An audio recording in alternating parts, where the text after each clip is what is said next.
હનુમાન જયંતીના દિવસે આપ સૌને હનુમાન જયંતીની બધાય.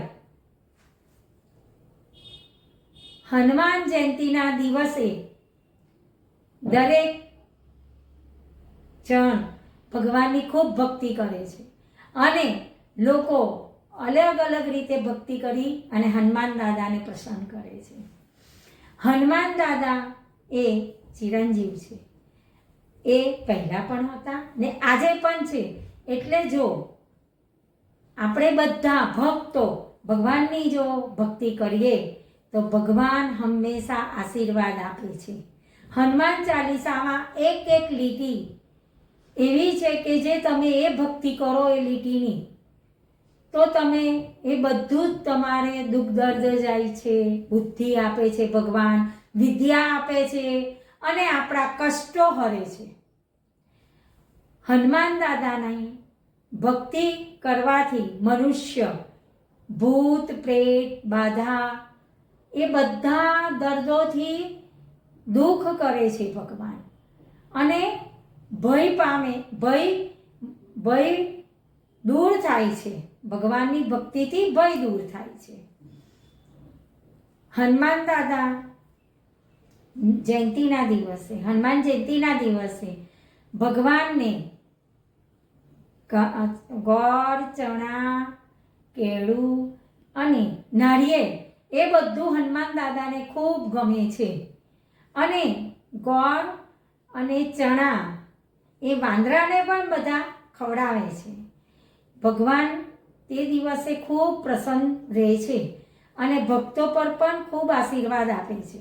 આપણે જો તે દિવસે ભગવાનને લાલ ગુલાબનો ફૂલ ચડાવીએ, ભગવાનને ખૂબ ગમે છે તો ખૂબ ખુશ થાય છે. બધા લવિંગનો હાર ચડાવે છે. કેટલાક પીપળાના પાંદડા પર શ્રી રામ લખીને એમને હાર પહેરાવે છે. ભગવાન તો ખૂબ પ્રસન્ન થઈ જાય છે અને એમને ચમેલી, જ્યારે શનિદેવ નર્તન કરતા હોય તે વખતે જો તમે હનુમાન દાદાની ભક્તિ કરો અને હનુમાન દાદાને ચમેલીનું તેલ છે અને પ્રસાદ છે અને એ બધું મૂકવાથી ભગવાન પ્રસન્ન થઈને આપણને શનિદેવની બાધાઓમાંથી દૂર કરે છે. હનુમાન દાદાની ભક્તિમાં શ્રી રામ ભગવાન તો હોય જ. શ્રી રામ વગર ભગવાન બિલકુલ ચાલે નહીં. ભગવાનને જોઈએ જ શ્રી રામ લખેલી ધજાઓ હનુમાન દાદાના મંદિરમાં ચઢાવવાથી હનુમાન દાદા ભક્ત પર પ્રસન્ન થાય છે. ભગવાનને સામે દીવો, ઘીનો દીવો પણ પ્રગટાવી શકાય, સરસવના તેલનો, અને તમે તલનો, તેલનો દીવો પણ કરી શકો છો. ભગવાનની ભક્તિ ગમે તે રીતે કરી શકાય છે.